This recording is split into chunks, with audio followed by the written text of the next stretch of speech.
I think there's also this perception that a personal brand is in direct conflict with a company brand. I think that's definitely an old way of seeing a personal brand. Welcome to the Multifamily Mind with Steve Wunch, a podcast dedicated to thought leadership in the multifamily universe. During each episode, we'll explore topics like leadership, diversity, equity, and inclusion, prop tech, or whatever's on the mind of our multifamily expert. We are creating a thought leadership community where ideas are explored and shared in order to bolster multifamily owners, operators, and those who have a heart for the multifamily industry.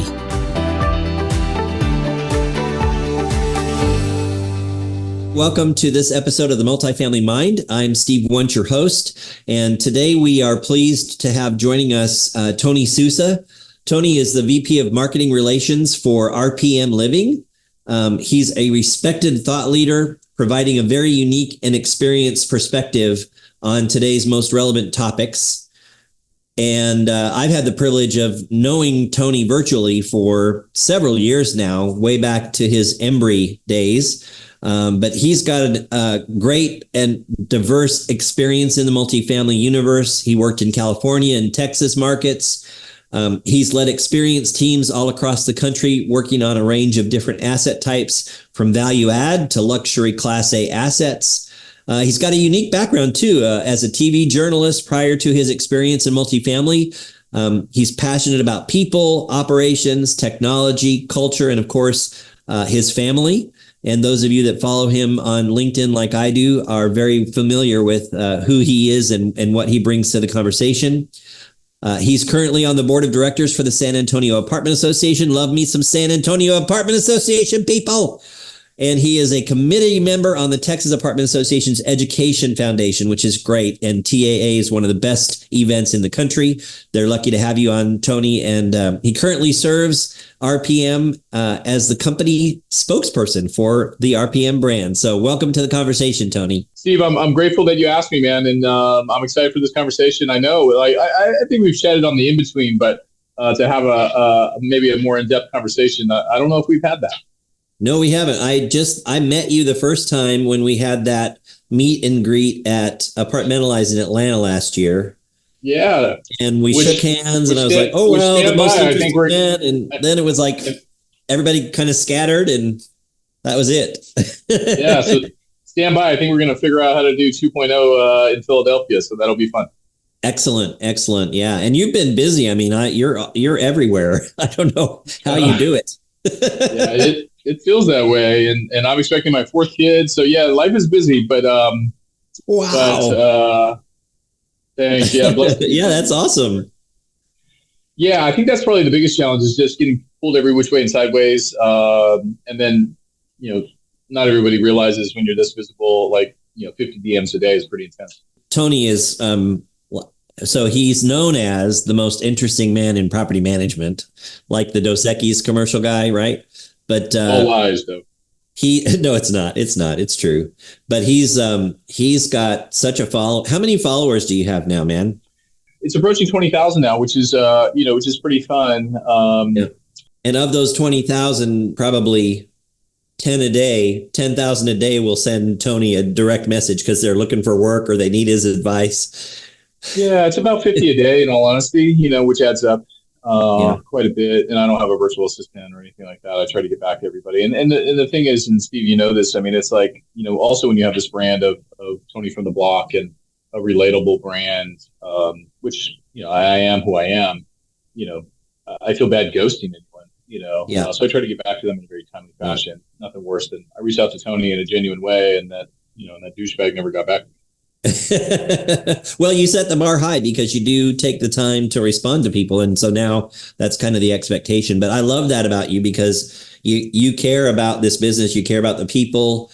You want to be a resource. And, a lot of people would be ghosting them or just letting them slip. I don't get back. If it's somebody I have no idea, just cold calling, pitching me. Yes, I have no problem ghosting. But But when it's someone genuinely asking for career advice or just saying thank you, a lot of it is just sweet people saying thanks for what you do. It's really inspiring me. And, that's nice. That's a nice network to have, right? It's incredibly rude of me not to respond to somebody who took the time just to say that. So yeah, I try to prioritize that. So, when I got your form from our podcast guest registration or whatever you want to call it, we really didn't have a topic. I was thinking about you this morning before we got on the call, and I thought, I'd love to really get some insight from you because, you've got this public persona that's very well respected and very sought after in the industry. You're well respected at RPM. You're a real leader for the marketing team there. And yet you still are very present as a dad and as a husband. You've sort of started to let us in a little bit on the private side of Tony Sousa as well, sharing, pictures and things that are happening with your kids and sports. And I'd kind of love to hear like how, what recommendations do you make for people to keep that balance? Because otherwise, I mean, you could probably stay in your office all day, every day until way late at night and not have time for the things that matter most, which is family first, of course. So what are your thoughts in that regard? And what are some tips and techniques that you use to kind of balance everything? Well, first of all, I just want to say, thank you, Steve, for saying all those wonderful things. All of which I'm not sure to be true, but what I do know to be true is I do prioritize my family. And so it's obviously something I speak about in a public fashion. I also try to convey that through imagery and content, but it's true. And the choice that I've made early on in my career and in my life is that if I don't prioritize that, I have nothing else, right? So if the family front is broken, if I'm not being the best, in my mind, sort of husband or dad or brother or son, even, right? I have a lot more issues than work.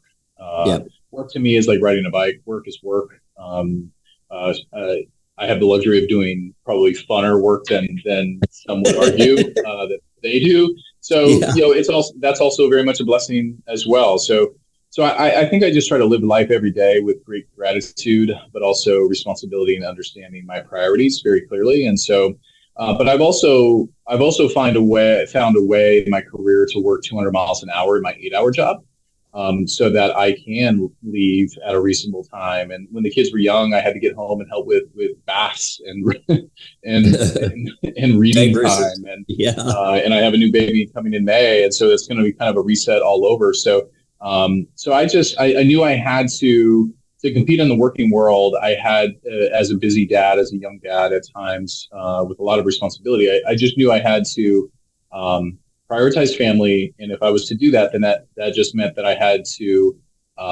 be as incredibly efficient in my day as I possibly could, so that I can come home and be present in my responsibilities at home, and still have some juice to give to them, right?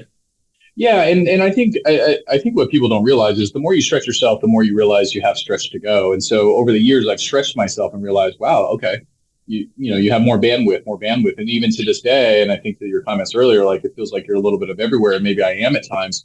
I've realized I can be stretched, and I have ample bandwidth. Now, I also recognize I took earlier this week off. I took a PTO day off, right, because I was traveling and away from the family, some flight delays, wasn't able to see the kids and family, because of some of those delays. So they were off from school, and I took them fishing and spent some time in the great outdoors, and that was a good reset, recharge. But I think I'm emotionally mature enough to know when I need to do that before burnout comes. I think that's a lot of what I talk about. I know you address as well. I think a lot of people are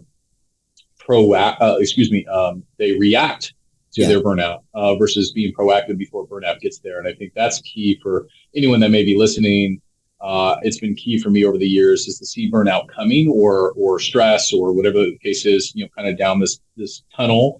And before it comes or arrives or hits you hard like a Mack truck, try to do some of the things that help either push it back or alleviate it or whatever you need to do so that you don't just get ran over, because we've all been ran over by the truck, and to get back up on your feet after you've been hit really takes sometimes a while. It could take days, it could take weeks, it could take months. I mean, for some that have been really impacted by a major truck, it could take years, right? So, and the older you get, the harder it is.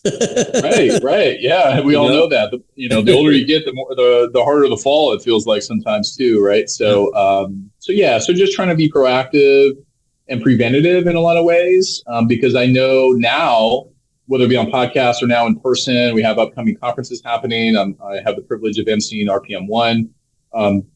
There's going to be a lot of energy that I'm going to need to exude, and you do a wonderful job as a presenter exuding that energy to your audience. But at times it can be draining. I left a comment recently that I'm naturally an introvert, so I'm incredibly drained. Not ever podcast per se, but on stage and things like that. So I have to find ways to recharge too. I'm surprised that you're an introvert. That's interesting. So, there's a lot of. No, go ahead. I'm not one in the grocery line just to be chopping it up with everybody. I'll be friendly, no doubt, but I need to conserve my energy. I understand my day job. I understand what I'm good at. I understand what at this stage in my career also what people want to engage with me for. Right, is to say, oh, hey, I'd love to meet you, and I told actually my friend Barbara Savona recently. We kind of talked a little bit about this. Now I've learned how to, when someone gives me all that energy of excitement. I used to kind of just absorb it. And I found once I did a lot of that, it would really drain me.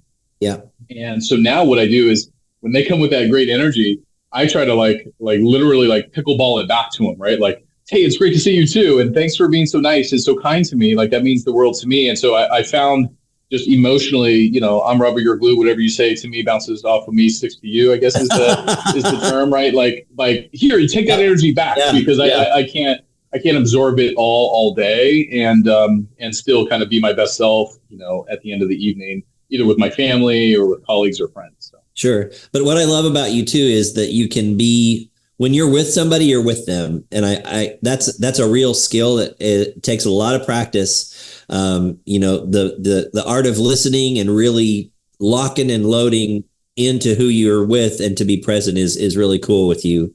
I get my energy from others. So when I get that at me, that really energizes me. It's interesting to hear from your perspective as a more of an introverted person that you've got to kind of reflect that back. Otherwise it takes too much out of you. That's cool. That's cool perspective.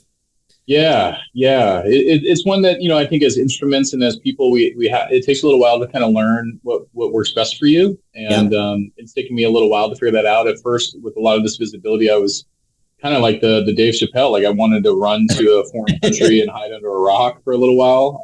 And even at times it could be pretty overwhelming. I think being the person that you are, and when people want to talk with you about things or excited to see you, it's still a little weird. Because you think you live your life as you every day, right? And you're really not that cool. You put your pants on like everyone else and brush your teeth, and I'm going to be wiping backsides and diapers and all that sort of thing. I mean, it's not that cool. I understand now, and I've come to accept some of the uniqueness or the platforms that I'm on that I think people find interesting or kind of cool. And I think it's been fun to stay connected to guys like you and others that we've kind of all watched each other's careers grow and blossom and twists and turns. That to me is fun. And so, of course, when you reached out to me about this, my only answer is absolutely yes. Well, I appreciate that.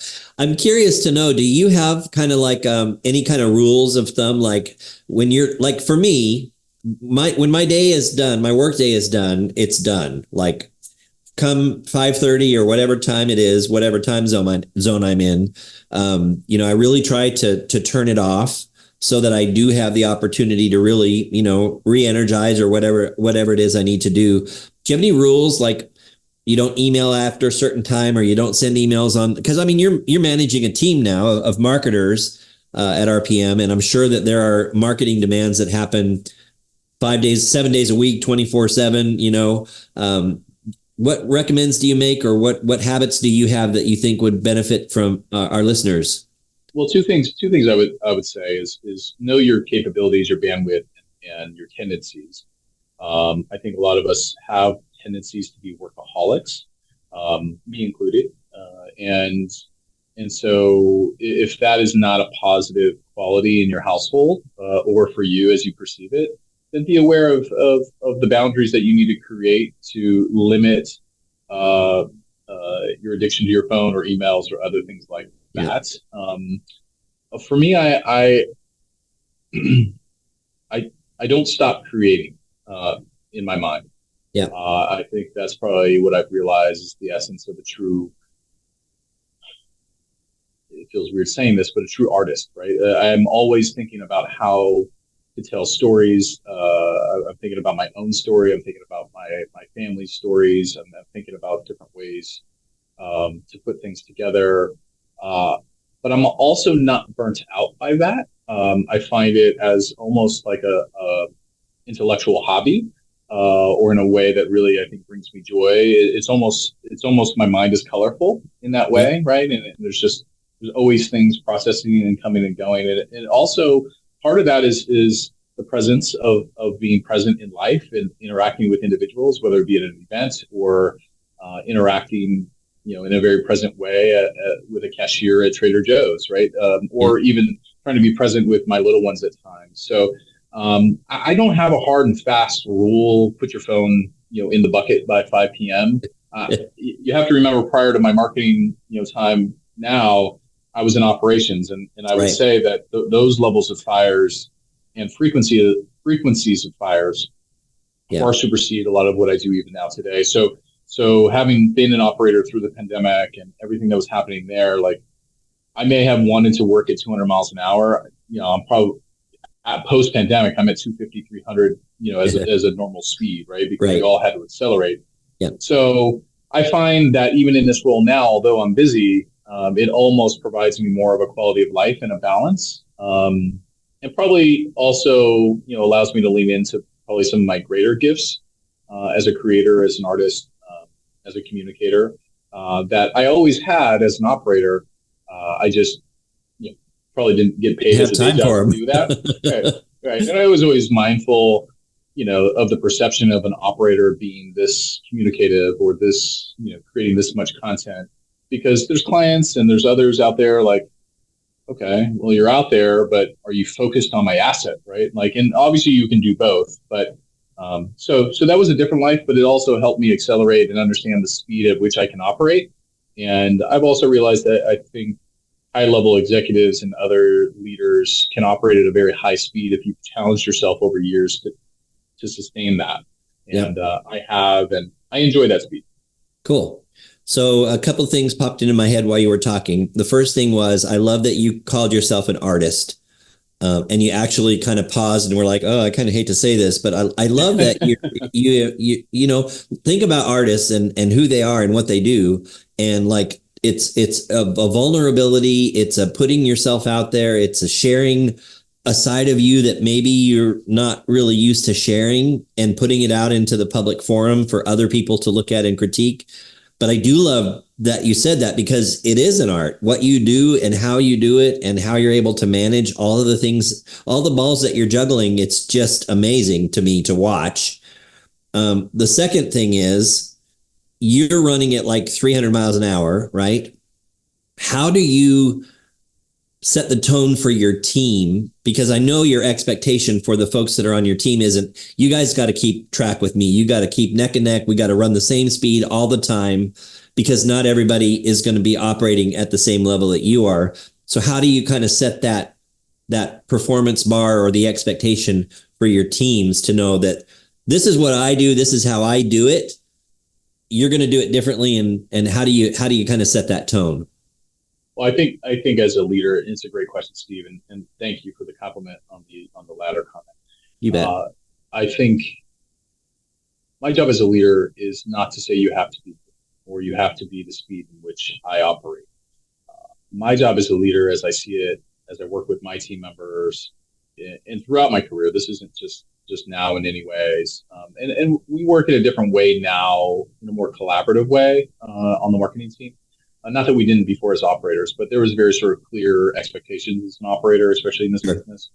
But my perspective has always been, you don't have to operate in the same way that I do. You don't have to operate at the same speed in which I do. My job as a leader is to understand who's on my team, their capabilities, their maturity, their experience, and at which speed they're operating, and for me to provide them projects at their speeds. So let's say they're 85 miles an hour, right? Let's say they're 115 miles an hour. I'm going to give you projects right in line with that speed just like you're merging onto the freeway, right? You merge at the pace of traffic. And so I'm going to give you projects at the pace of your current traffic speed.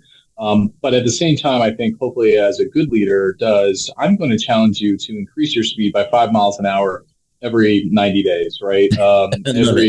And if you can increase that speed, in 2 weeks or 30 days or 60 days, you know what? I'm gonna note that cadence in which that you're accelerating, and I'm gonna continue to give you projects to see if let's test this speed, let's test this Ferrari, right? Let's how quick can we go, right? Like and without making mistake or everyone makes mistakes, but I mean, obviously the challenge I think for anyone who's moving very quickly is balancing mistakes, right? Yep. And overlooking details. And that comes with experience because you also know some of the mistakes you've made in the past. And so some team members that I've worked with over my career, maybe don't have all the experience that I may have. And so my job as a leader is to also say, hey, be aware. I know you're excited to get to my pace or get to a pace that's greater than you've been, but be careful about this, and this, because these are mistakes that I've made. So, that's, I've found that when I've approached them and kind of come to them at their level or at their speed, they greatly appreciate it versus, why are you so slow? I think that, I think a lot of leaders actually come to people in that way and like, I can get all this done. Why can't you get this done? Well, you also have 10 to 15 years more experience than me. You've been doing a lot of different things than me. And so I think, frankly, as leaders, we need to digress and probably, get down on the level with our team at times. And now sometimes you have team members that are, if I'm at 250, maybe they're 300, 350. My job still is to push them to see, can you get to 400 miles an hour, right? Like, let's test this Ferrari, right? Like my job as a leader isn't to say I'm faster than you. My job as a leader is to help you grow in a way that you want to grow and go where you want to go. And let me help you get there. And those are some of the best compliments I've had over my career, is to have people on my team have said to me, Tony, like I've never worked with somebody who talked about my roadmap early on and worked side by side and tirelessly with me to help me get to where I want to go. And even if that sometimes means not within the company. And I've always been of that perspective. Ideally, I'd love to keep people within the company and under my leadership or working alongside with me, but some things happen for reasons. And so I have people across the country now that have, I've worked with, whether in California, here in Texas, that have launched and done different things. And believe me, we're still friends in the DM for sure. And I'm excited to watch them. And I think the feeling is mutual as they see the stuff that I work on as well. Love it. What's your trajectory? Cause like I know that you're in this new role at RPM over marketing, but like based on what I've seen from you in the past, I expect something else from you, maybe not right away or maybe in a couple of years, but what's your trajectory and like, how do you continue to grow yourself as, that's just as important as growing your team is to take care of yourself as well. Yeah. I appreciate you asking that. You know me, we know each other for some time. I think we're both very ambitious, creative, open-minded professionals. I don't know where the future has me, but what I do know is that I'm bound by sort of a guiding principle that I want to make the biggest possible positive impact on the most amount of people. Initially in my career, I thought that was to work up the chain and become, a manager and a regional manager and an RVP and a VP. I've realized now with the social media economy that we're in, that you could touch a lot more people in a lot of different ways. Yeah. And it took me a little while to embrace that and frankly accept that, because even in our industry, I would hear the echoes behind the scenes of, Tony's just this, and he's just that, and he's just out for Tony. What I've come to realize, they were all wrong. But I've also come to realize is the amount of impact that you can make on a great amount of people, not to love you, right? Like for me, it's not about that. Maybe it was early on, right? While I was working through insecurities like everyone else, but now I see my role as a communicator in this position for RPM and for the industry as I see Tony, and I then reflect on myself. I'm inspired by his story, but you know what? I'm going to go achieve for my own self, whatever that means. And so if I can be sort of this conduit or a beacon of light for somebody that's out there, and I know what I'm doing is doing that. And I have people doing that for me as well. And the reason I know that is because of these 50 DMs a day, right? Of people telling me like, keep doing you. It inspired me to do this.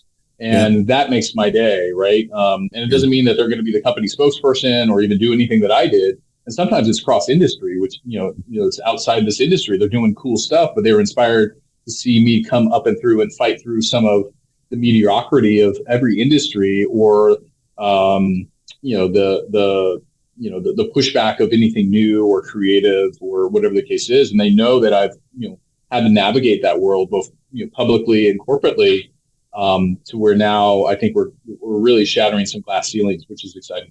That's great. And what I love about that story is you at one point referenced people that you heard maybe saying, "Oh, look at him. He's just in it for himself."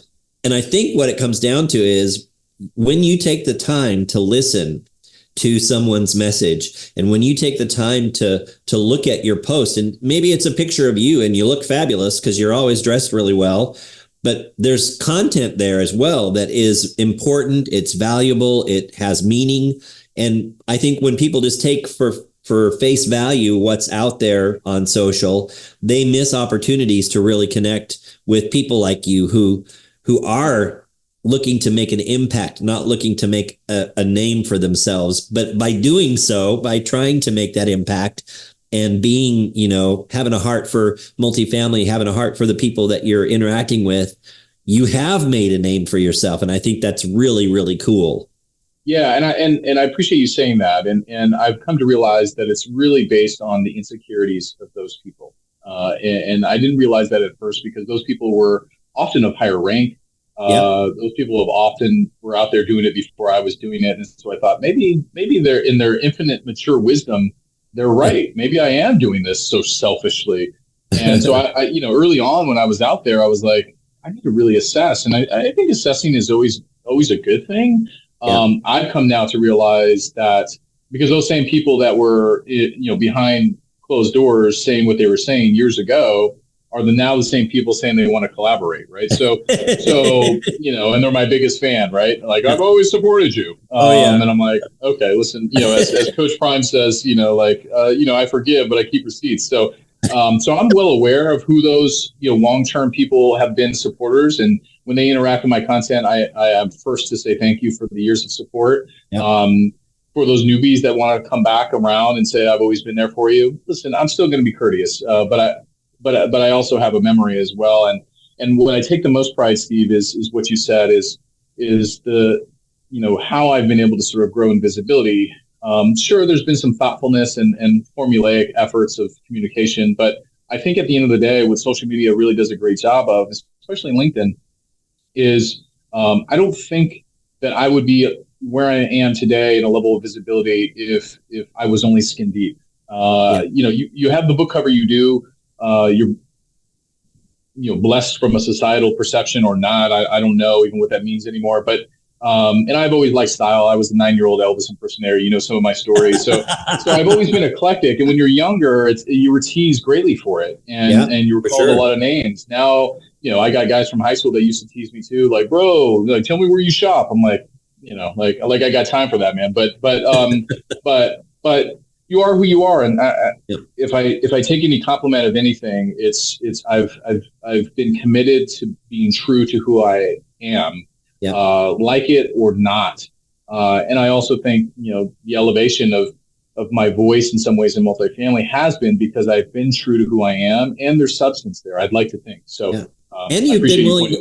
And you've been willing to take some risks. I've always had a hard time. I'd say that I'm terrible at the art of self-promotion, just because I've always been a behind the scenes kind of a support person. But you've taken some risks, and I'm sure at first it was nerve-wracking, and you're not sure you've made the right decision here or there. But I think for sure, the fact that you're consistent and you're present and you're constantly, and you thank people. I love that. Anytime I probably read 3,000 posts of yours, and whenever I comment, you are so quick just to send back a thank you, and just that second of gratitude really puts things in check. There's humility there. There's appreciation there. There's collaboration there, which I love. So I'm excited for our listeners to be able to kind of get to know you a little bit deeper. So, you're kind of now the face of RPM, honestly, or one of the faces. I know there's several great leaders that are there that do have good social presence, but you kind of rise to the top. Watched your podcast the other day. I don't know where you guys were, but you were all in a cool kind of a studio room with your mics and your cool chairs. I think you were at your annual conference. They had a executive leadership meeting actually in Nashville, Tennessee. And me and the production crew, we flew out there and rented the studio and had some fun in Music City. That was fun. Yeah, I enjoyed that. I enjoyed that podcast very much, and I hope that our listeners will be sure to provide links and information on how to find you and follow you at RPM as well. But you've got this great personal brand. So now that you're a big voice of the marketing team at RPM, how do you kind of align that personal brand with what's happening at RPM, and how does RPM feel about the things that you're doing? Well, what I want to say is, I really want to just, I thank RPM for out of the gate, even as I started in the ops side of things, they've always been open to and willing to embrace a personal brand, messaging on your own platforms. They've never once, even in this role, I'll tell you, they've never once tried to be overarching or try to control messaging. And that is really unique in the corporate world. I think there's a lot of hesitancy about messaging and communication. And so I give Jason to start and Alexis Vance and Daniel Clark and just so many others all the credit in the world for their willingness to trust their associates, especially ones like me that are very public. And frankly, one wrong word, one wrong sentence, one wrong tone could cause a PR, firestorm of sorts. And so there's a level of trust that I think a lot of executives and corporate leaders don't fully realize, or maybe they do. But ultimately, I give them all the credit in the world for their willingness to accept that. Something I'd like to say, I think there's also this perception that a personal brand is in direct conflict with a company brand. I think that's definitely an old way of seeing a personal brand. I think there's still a lot in our business that think a personal brand is all you're doing is trying to leverage yourself to, start your own business or get a better job. Yeah. And I'll harken it back. I think when I started to develop my voice at Embry, which was a great place for me to do that, a great team there. I learned a ton in a lot of ways, not just messaging, but really, operationally, some of the beautiful projects we worked on. But I think there's this perception that, he was just doing that to get this opportunity, or I'm doing this now to get the next. I will tell you, as somebody who has a large platform of a personal brand, and that's empowered by a large corporation, RPM, that is by no means the intention. What it is we spend a lot of time internally aligning our messages. So I'm very aware of social content coming out by the RPM brand. We talk about how I can lean into that, how I can support that. There's different avenues. I think recruiting is a big one that I play a part in. Obviously, brand recognition, brand awareness, just even internal support and morale is a big theme that I take part in as well. So I think I would encourage multifamily leaders to really kind of take a step back, see what RPM's doing, see what we're doing, and to say, I think this is the way of the future, because oftentimes people do engage with a personal brand because it's a human. It feels more authentic in some ways than a corporate brand. I think there's some really creative ways to do this. We like to think we're on the tip of the spear and leading the way, and I think we are by quite a bit. And so it's exciting to be out on the forefront here. But all the credit goes to RPM and its leadership for their willingness to be open to this concept, and frankly, to see the attention economy before it actually sort of hit multifamily, to see this is how the new social economy is working. It's attention.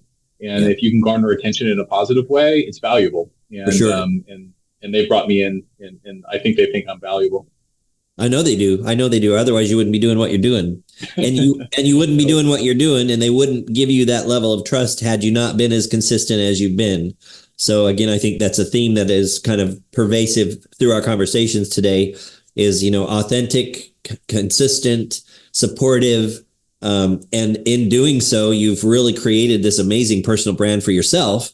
And you've also elevated, the marketing team and the general organization, RPM, is going to get a lot more, notoriety and a lot more eyes on them because of the good work that you've done up to this point. So that's a very cool story to tell.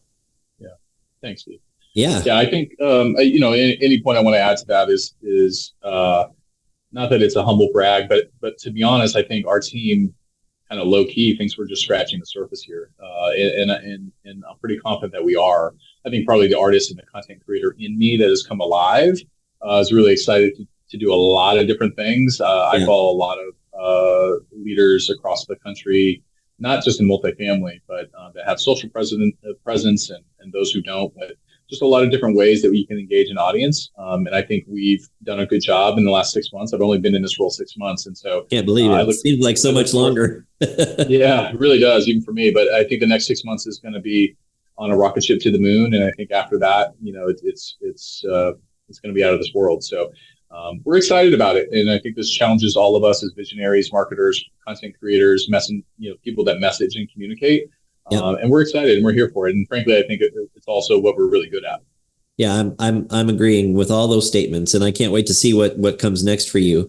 Is there anything new and exciting that's like on the precipice that you can share, or any? Yeah, well, I mean, there's always projects you've been working on. Yeah, I mean, I always got, as you can imagine, I always got my hands in a little something. RPM's always reimagining all sorts of things. We have a big conference coming up that we're really focused on. RPM 1 Conference 2024. So that's a big one. We're shooting a lot of content internally for that. Some of it I think will leak externally. Podcast directions are really exciting for us as well. We're bringing a lot of outside multifamily talent and thought leadership, onto the podcast. We're going to be doing a combination of virtual like this and then some in-studio stuff. We're going to kind of play with that. The in-studio stuff, feels like TV, right? So it feels kind of fancy and Hollywood-like. So that's always fun. Obviously, it's a bit of my background, so I feel comfortable in the studio space or on a screen like this. So, yeah, we're dabbling in a whole bunch of stuff. At the end of the day, though, what I do want to say is we're not just doing it to do it to be creative. We understand our business. We understand it's about hardworking people on the ground, operating properties. That's, as you know, my love language, and as almost 20 years as an operator, that's something that I consciously on a daily basis make sure that I try not to forget. That I'm in a role to bring positive attention to the company and to the work that they're doing. And sometimes you can get caught up in the glitz and glamour of these sorts of things, or you get caught up in, Tony and RPM, and you guys are doing all these, crazy, exciting Hollywood-like things. At the end of the day, all of that is to bring attention to the amazing people that really don't have these platforms or visibility, that do the hard work on the support side, transitions team, acquisitions team, property operations, maintenance, porters, all of that. So I would be remiss if we didn't talk, I didn't get a chance to say any of that on today's show, because that's why we do what we do. And those are the people, frankly, that are in my DMs encouraging me. But I'll be honest, when they encourage me, it's my job to give it right back to them, because they encourage me, frankly, by the hard work that they do. And spending all the years on site that I did, I know the job is hard. Yeah. Yeah, I know. I love to hear the bringing some people in from outside multifamily, because I think there's a lot of thought leadership out there in other industries and other business lines that we could learn a lot from. So I'm excited. Yeah. I'll be excited to see. And I'll tell you, and you could probably relate as a podcast host. It's going to challenge me as a host moderator to elevate my game of understanding other industries and nuances of their business. And so we're excited. I mean, we're going to go down the road of a lot of different things, from artificial intelligence and how it's affecting other industries and how it'll affect, the greater outside, economy in the world, as well as, and also bringing it back home to interior design, space organization for residents and developers. And there's just so many different angles that we can go, because I think life is interesting. And frankly, as part of the production team and producing team, obviously I play a hosting role, but, I think we all want to be intrigued by smarter people than us, about what they're doing across industry, to bring it into the family, the multifamily, and how can we incorporate it in our processes or in our spaces or anything else. And that's one thing I love about this industry is, we support life at communities that we own and manage and operate. And there's so many different layers to life that bring so much great flavor and depth to our experiences here on this planet. And there's a lot to share. So I really appreciate that you've given us some time today, Tony. I know our audience will be excited to hear what you've had to share. We'll be sure to let everybody know how to follow you, and hopefully we won't add to your DM workload too much. But if we do, then it's part of life now. So. But really appreciate. I always welcome it. Yeah, we appreciate you being here, and I've enjoyed this. This has been our first conversation ever. I think we set the bar pretty high. Before I let you go, the one final thing that we need to make sure we cover, we want to always be audacious on this podcast, and audacious is, fearlessly brave, recklessly daring, extremely bold. I want to know from you, what's a bold, audacious take that you have regarding the multifamily universe these days? It's a good question. Audacious. I like that word a lot. I think there's going to be voices in multifamily that are going to take multifamily by storm, in a personal branding setting and other on stages in the next 18 to 24 months that you've never seen before. And I'm here for it. I'm excited to see their voice elevate. And I think the industry needs it. So I'm excited for that. If I could play a part in helping lead the way for those voices, I'm excited for it too. So I think more ideas and concepts and ways of doing things for the future is going to help our business grow and expand. So love it. I love the idea of new voices challenging the status quo, pushing us out of our comfort zones. I think that's where you were kind of heading with that too. Yeah. Yeah. It pushes me and challenges me in what I do as well. So I'm excited. I'm here for it. And I invite them to the party. Great. Love it. Hope I get an invitation as well. All right, my friend. Thanks so much for your time. All right. Well, great to talk to you, Steve. And thanks for having me on the show. You bet. This has been Steve Wunch and Tony Sousa. You've been listening to The Multifamily Mind, super powered by Sales Mail. Hope you all have a great day, and we'll see you next time. Thank you for joining us on this episode of the Multifamily Mind podcast, brought to you by Sales Mail, the easiest way to send personalized video via email, text, and CRM. To learn more, go to salesmail.com. And remember, always be audacious. Until next time, I'm Steve Wunch. Have a great week.